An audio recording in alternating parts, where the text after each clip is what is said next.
Good day and welcome to CivilNet. Our guest today, we're very pleased to announce, that is the Ambassador of the Federal Republic of Germany to Armenia, Ambassador Matthias Kiesler. Welcome to CivilNet, Ambassador. This conversation is happening at a time that two main subjects interest everyone: Bundestag's recognition of the Armenian Genocide and the escalation in Nagorno Karabakh.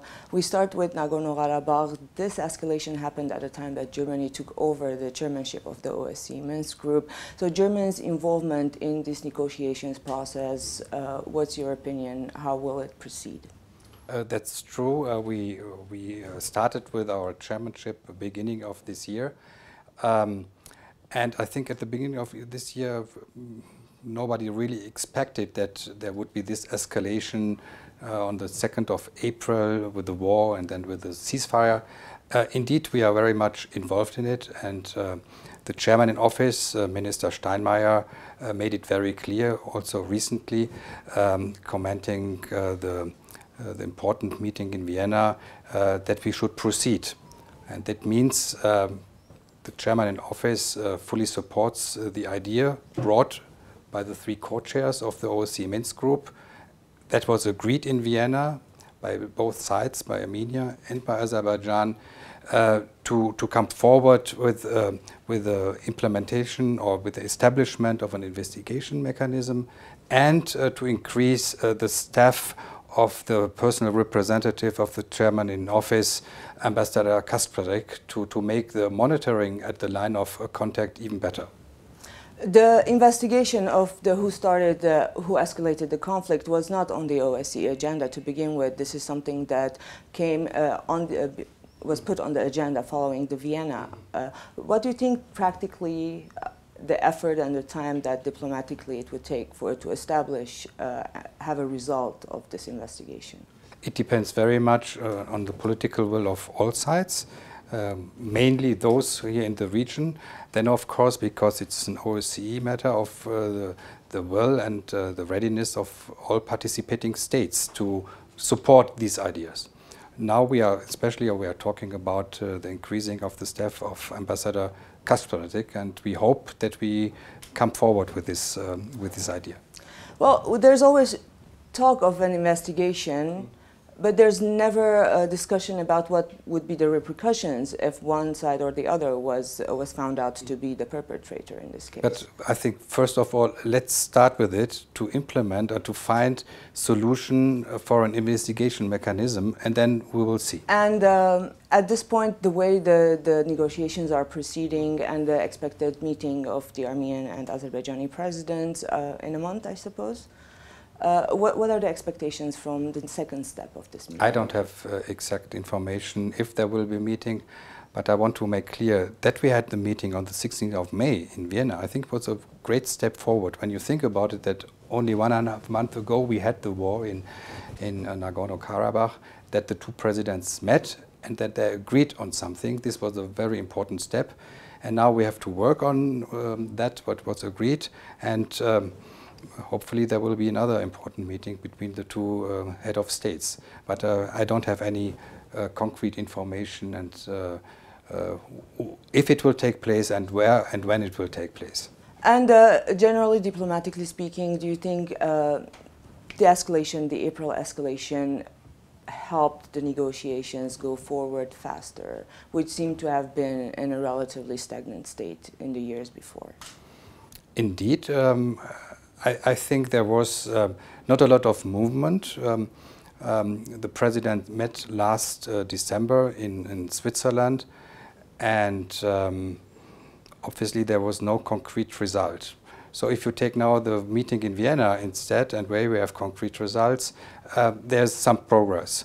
But it's speculation if it came from the war or not. But we have to state that there is some movement. But I think we have to keep the momentum. And finally, of course, all the parties should come back on the negotiation table when it comes to a political solution. Of course. And moving to the recent vote in the Bundestag, this resolution has been on the agenda since 2005.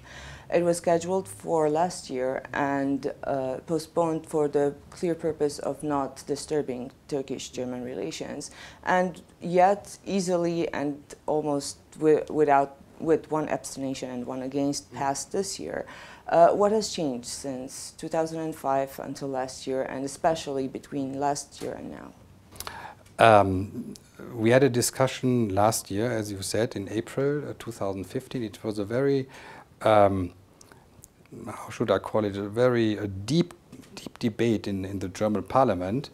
And one of the results of this debate was we have to bring this topic back to the committees, because the goal was to have a vast majority within the German parliament, so to bring in as many parliamentarians as possible. And it took some time, but then the three parties came together to formulate one resolution text, and it takes a little bit more time. But when you see the text, it is 3 pages long, and it takes some time, word by word, and also the concept of this forward-looking aspect. I think it took some time to do this. You're acquainted with the text of the. Could you give us a just slight overview, because it was not available in English, and I really wanted to have a look at what it. There are 2 aspects maybe that have not been that much discussed also here. One aspect is that Germany recognized some responsibility. Germany, the German Empire, was an ally with Turkey, and the parliamentarians in the resolution recognized that it is also part of the German history. We have to deal with it. What was the role of the officials? What was the role of the diplomats? And to also to draw conclusions from this. And the second one, it is even more operative, is what can we do? What can we do to revive somehow the normalization between Turkey and Armenia? For example, through projects bringing together population from Armenia and from Turkey, civil society between the 2 countries. And in the resolution, the German government is called upon to increase the efforts to bring the population together and to have more understanding on both sides. So it's directed to Armenia, at the same time to Turkey. Well, this resolution was considered very unique and the first of its kind, in that a country also recognizes its own alliance with the Ottoman forces at the time, yet it does not provision any kind of repercussion from Turkey or Germany in this sense.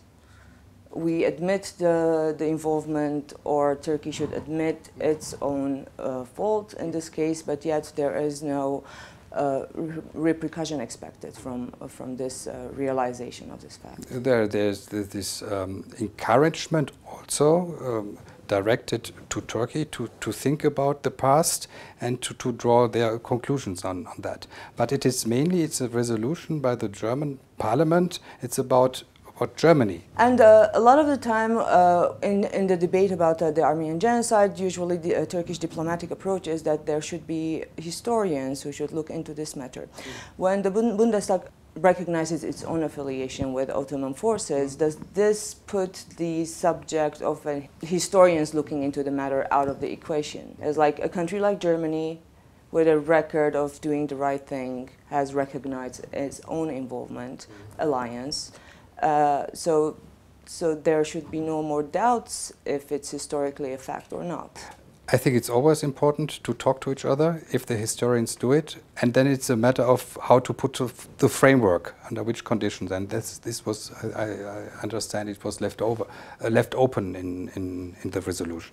So the resolution also spoke about dialogue and bringing together civil society.